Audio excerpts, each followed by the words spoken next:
So Tar is the latest film by director Todd Field, and it is all about a composer by the name of Lydia Tarr. She's played by Cate Blanchett, who does a masterful performance here, playing this, like a little bit of like a stuffy composer who's very much full of herself. They establish her as this woman who's accomplished a lot in her career. She's won many awards. She's been highly praised for her works in composing classical music. She's very astute, as the opening interview in the film reveals. But she's not the best with most people.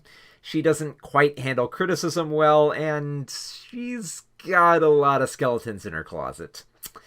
So yeah, you can kind of see where this film is going. And in fact, there's a moment where you can tell exactly what this film is trying to do in one of like the earlier scenes, which is, I feel like is one of the best shot scenes. So there's a scene where Tar is, I guess it feels weird to say, Lydia. There's a scene where Lydia is teaching a class on music, and she's bringing up, different ways to compose, and recommends that one of her students try to check out Bach. And the student basically says, I don't know if I can be into Bach. I don't really like his history. I don't really like the guy. I don't know if I want to get into his music. And basically Lydia sees this as a challenge. Just basically argue that you have to put art over the artist. And basically kind of like forces him on the spot to say like, well, you wouldn't like to be judged or anything, so who are you to say? And the scene comes to a close when the student basically says, you know what, you're a fucking bitch. Just tells that right to her face. And Lydia's response is, well, you're a robot who can't have human feelings, and you just, go with the flow, and you do whatever social media tells you to. And of course, you can tell what's happening here. You can see that this is Lydia priming the pump because she's scared. She knows that there is a dark cloud looming over her career involving sexual abuse with one of her former players, a younger player, as it would happen.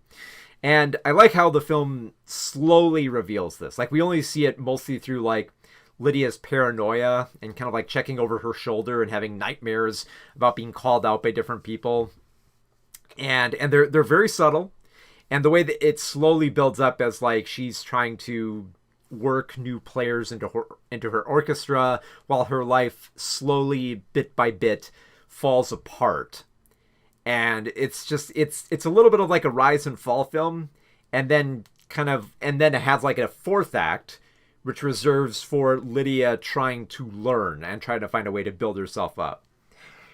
And it's a fascinating film. Like, for a film that's mostly about cancel culture, it's very interesting how it approaches this. Like, it doesn't go for it doesn't really focus on social media that much. It mostly focuses on Lydia and how she interacts with people, how she handles controversy, and how she conflicts with other people.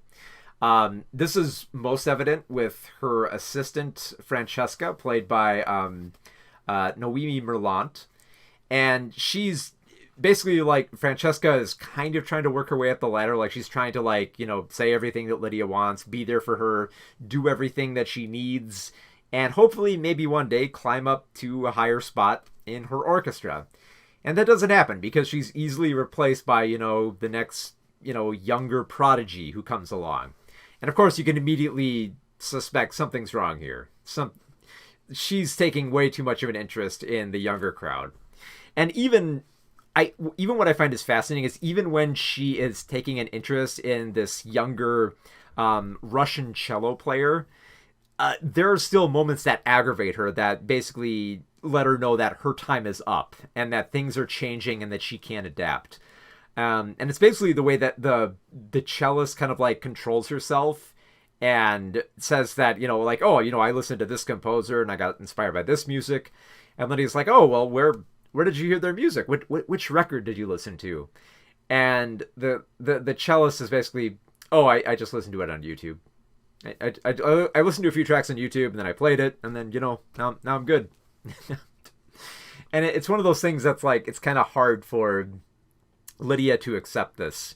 because it feels like she's trapped in like this past of like other people who have kind of like decayed with their dreams. So like perfect example of this is like a character she meets a few times is Elliot, who's an investment banker and conductor who hasn't quite amounted the guts to kind of like become as great a composer as Lydia. And like they have only a few exchanges, but you can tell that Lydia's like, this is not going to happen to me. I'm not going to end up like my buddy here. And then she interacts with like other retired conductors and older members of her group, and basically tries to like basically maintain control. Like she wants to have final say where she can shut out people, go over people's heads and fire them without their knowledge.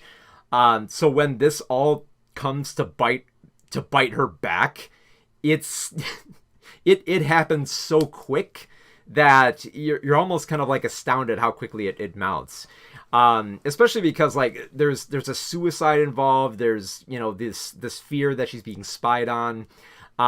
There's all these little terrors in her life that by the time it gets to the point where there's like a doctored video of her trying to like prove her, try to make her look even worse. Like it's clearly, faked. And most of like the conducting crew, the people within like the orchestra community can see that. But even still, like, it's just kind of like the cherry on top of like everything that's gone wrong with Lydia's life here.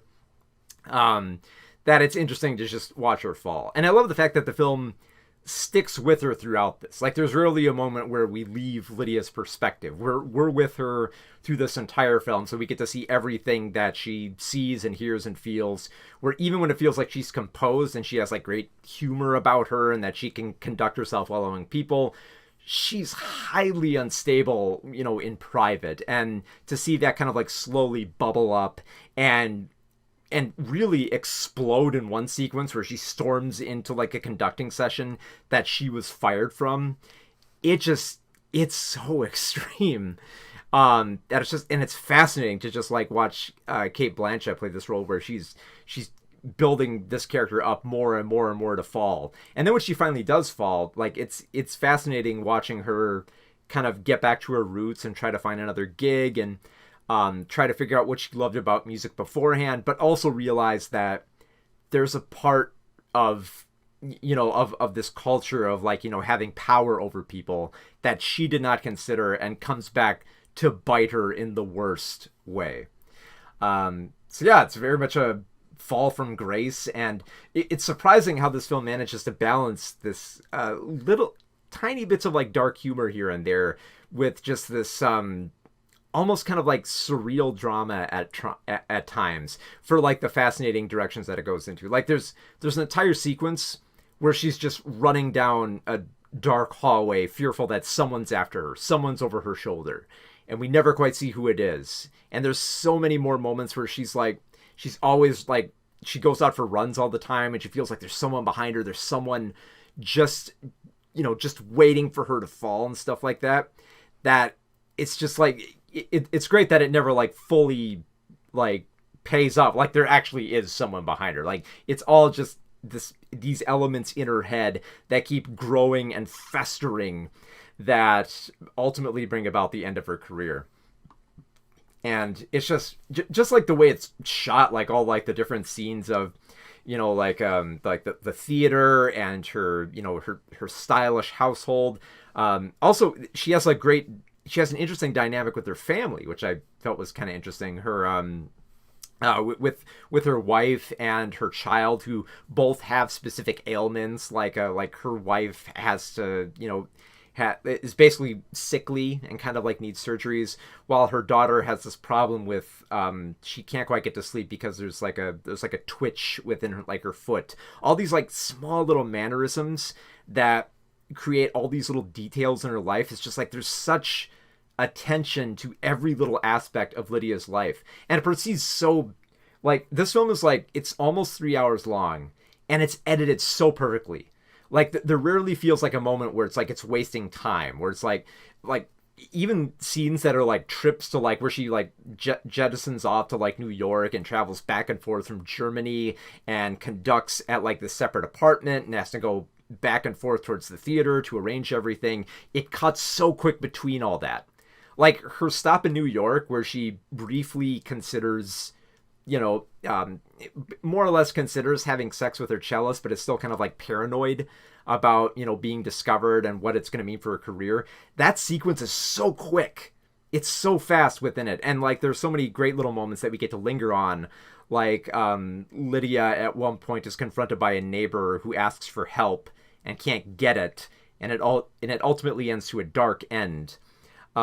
Which is kind of like a little bit of like a side plot on the side, which kind of contributes to her overall perspective of the world. So it's just there's so much to explore here, but all you really need to know is that it's a amazing performance by Cate Blanchett.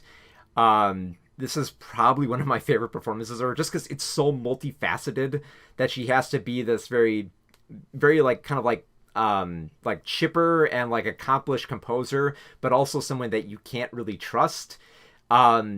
She does such a great job here, and I think you're probably definitely going to see her come up towards awards time, because I really do feel like this is one of, if not the best, then one of the best performances of her career. So yeah, I really love Tar.